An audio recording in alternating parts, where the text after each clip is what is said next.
eu falo do Guaraná Antártica, que, aliás, dispensa maiores comentários, distribuído pela Acrebia, sua distribuidora não só dos produtos Baré, que são mais do que conhecidos em Tarauacá, terra do abacaxi grande, naquele tempo que vendia das garrafas de vidro, né? E da mulher bonita. E da mulher bonita, dos abacaxizão.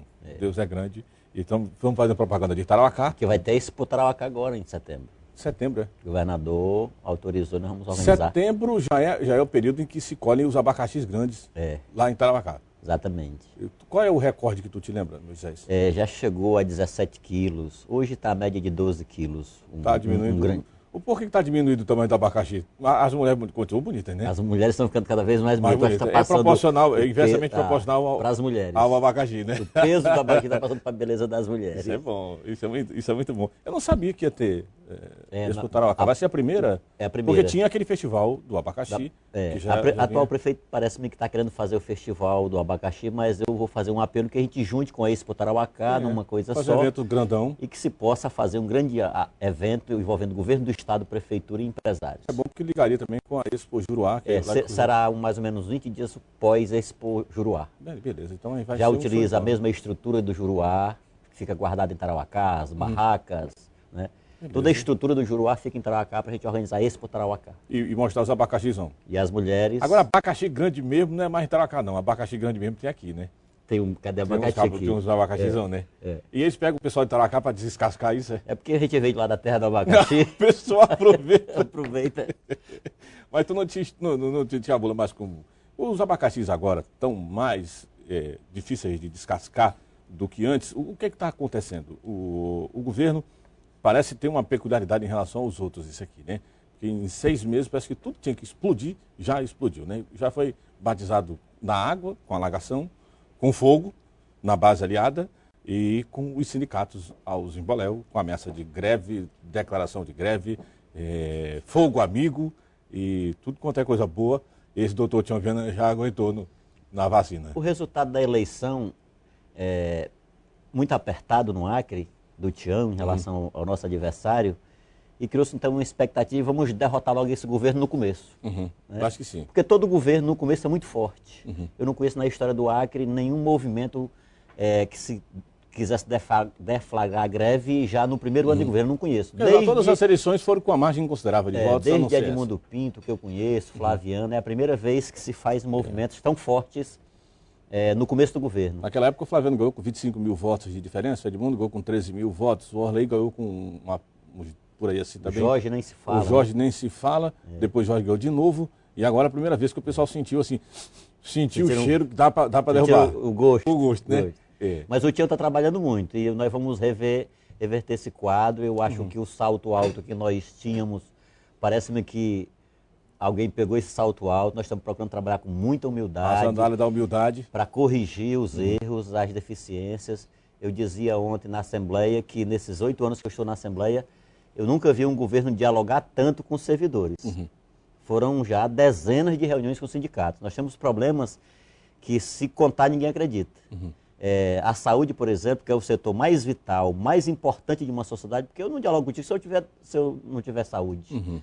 Eu não faço nada, a saúde é básica. Saúde. Né? Saúde e liberdade são...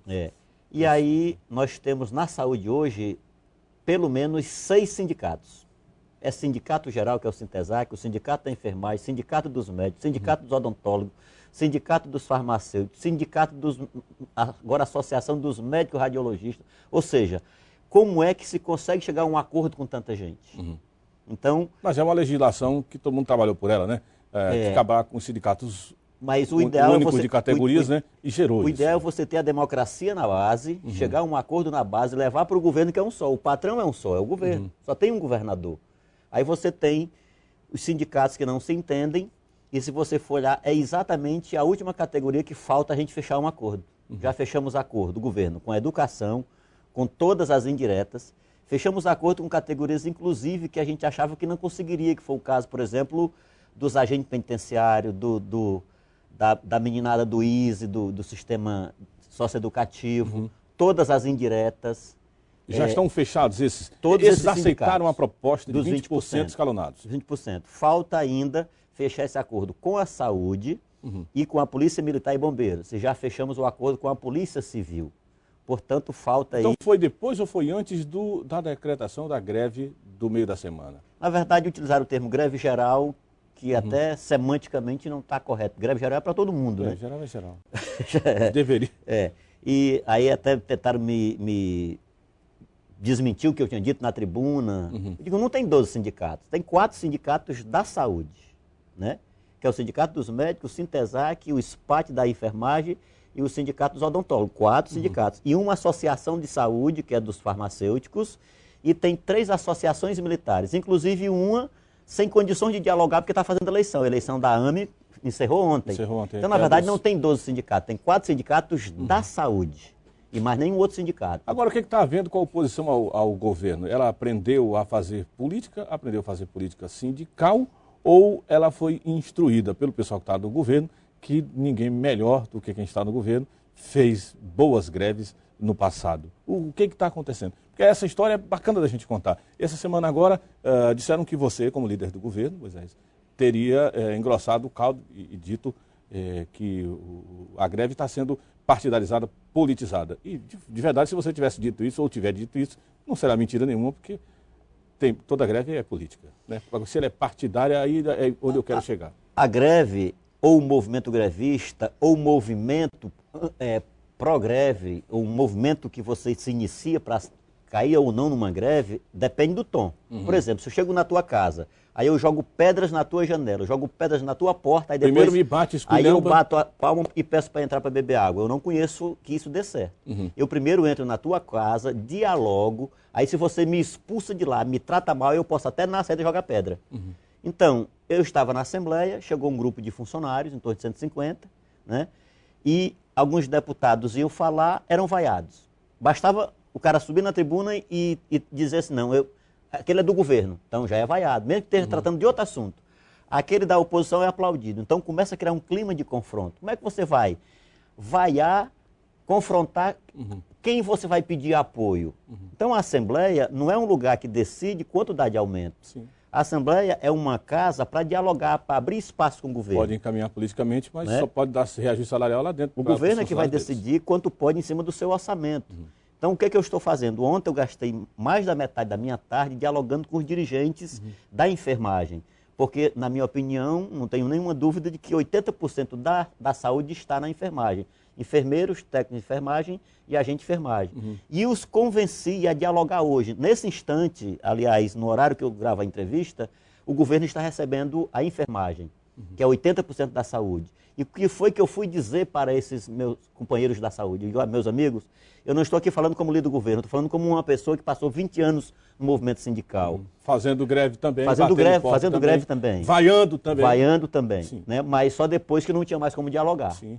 Né? Importante e eu dizia, aceitem os 20% do governo e abram janelas de negociação. Tem debate sobre insalubridade, que é um debate importante na saúde.